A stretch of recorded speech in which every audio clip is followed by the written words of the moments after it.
Hello and welcome to Easter Eggs. During this documentary I will be talking about how video games have grown and evolved over the past 50 years. For the past 50 years video games have been coming on leaps and bounds, with graphics improving, games becoming more fluid, controllers getting better to help the player get better gameplay and stuff like that. The first real successful video game was Pong. Pong was a very basic game about table tennis, using 2 paddles in each side and a little rectangle ball in the middle to try and get past the other 2 rectangles. It was very easy to learn, very easy console to use when it came out, and just stole the show. But for the next 10 to 20 years, the video game company that kind of ruled the show was Nintendo, with games like Mario, Donkey Kong, Yoshi and Pokemon all kind of people were going crazy for.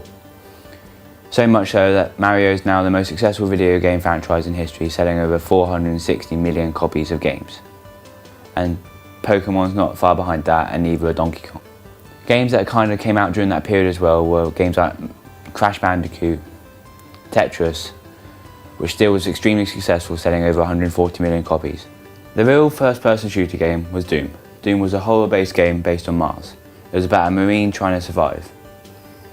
The game sold millions of copies, and they've done 4 sequels to add to that. I think because it was no game had ever really done anything like it, which is a first person, all you could see with the gun in the hand.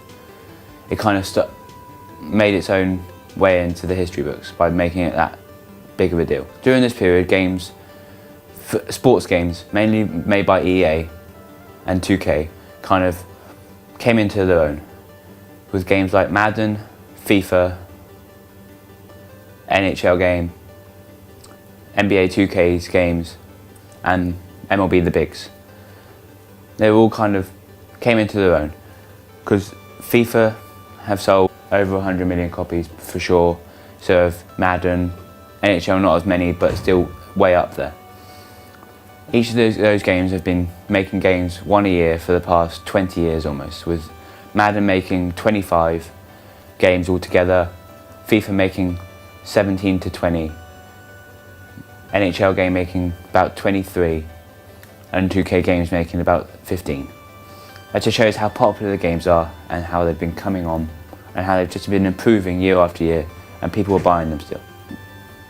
When the new generation of consoles came out, with the Xbox and the PlayStation 2, PlayStation 2 being the most sold video game console ever with over 150 million sold, games started really kind of evolved to go with the consoles. So you had games like Halo, with the first Halo games, Halo CE.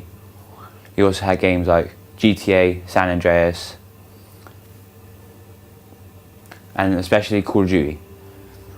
Call of Duty was the real first-person the biggest first-person kind of human element to it, based on world wars and stuff like that. Other games that kind of came out with that third-person games that can go over your shoulder just behind you, with like games like San Andreas with the GTA series, and Gears of War.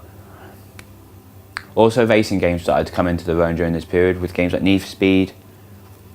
Probably the two biggest consoles have ever have come out. That was the PlayStation 3 and the Xbox 360. And Nintendo also brought out their motion detector game console, the Nintendo Wii.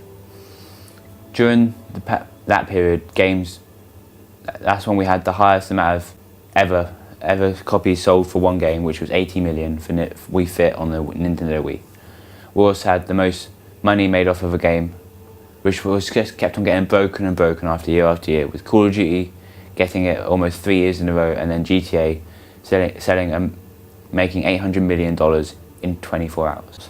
So game companies like Rockstar, EA, Valve, they all feel the need to keep on bringing out new games so that the players always get new content, but just the same characters and the same ways of playing.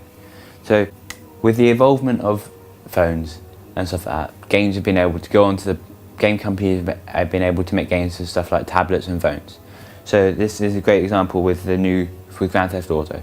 It has only ever made 5 games, 10 DLCs extras altogether, but now has released GTA San Andreas onto tablets, so that people can get the same experience they were when they were playing their PlayStation 2s and Xboxes now on their tablets. With GTA as a good starting point, they have made massive amounts of money off their games, with the latest one, GTA 5, very controversial, but still massive amounts of copies sold and massive amounts of money made. The game kind of bases on a character that you have to try to go through life as, and trying to deal with problems in a real day situation if they were a bad person. You're playing as the bad character, but you're still the good guy in the game. Need for Speed has sold millions of copies worldwide, and sold altogether there's 20 games in its library, including one Android game. You play as a character in a car, and there's different types of ways of playing. So you have, like, in Hot Pursuit, Rivals, and in Most Wanted, you play as the police and as the baddies, which is always enjoyable, so you can always be the good guy and the bad guy. In these games, they have had massive amounts of collections of cars, from basic little Peugeots to the massive amounts, like the multi-million cars like the Bugatti Veyron and the Hennessy Venoms. Also, games like that with car games are Forza, who's just brought out Forza 5 onto the Xbox One, and which is a tremendous game for just picture quality itself, with beautiful landscapes in every direction. Call of Duty is probably in modern era is probably the biggest selling video game company. They've made 10 games altogether, and every time they use alternately they use a different company. So it's either between Infinity Ward and Treyarch, and now they've brought in a third company to make a game every year, which is called Sledgehammer. So the Modern Warfare series was made by Infinity Ward, while the Black Opses, the World at War, they were all made by Treyarch. And now, so they do that every year. So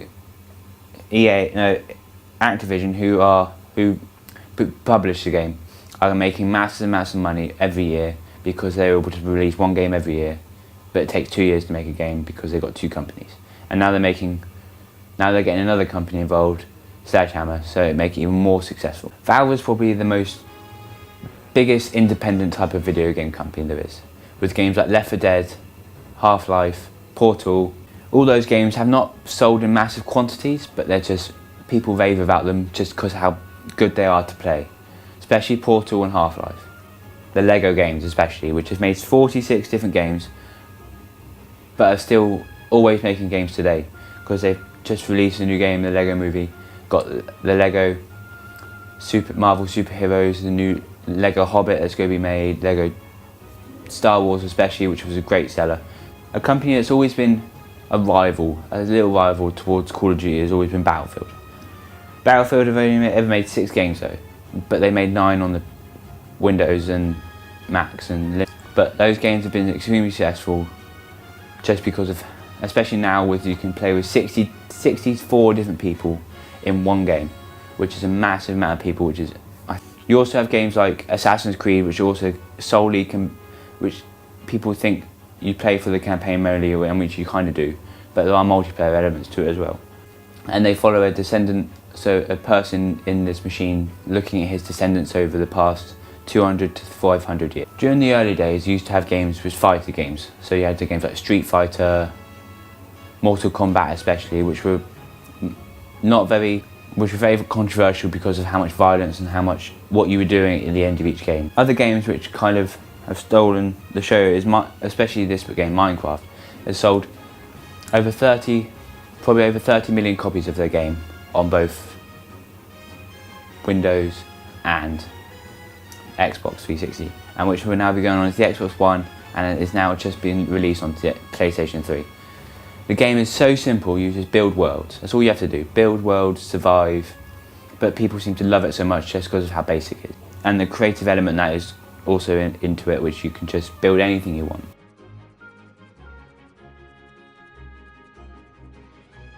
Thank you very much for watching my documentary, and I hope you enjoyed it.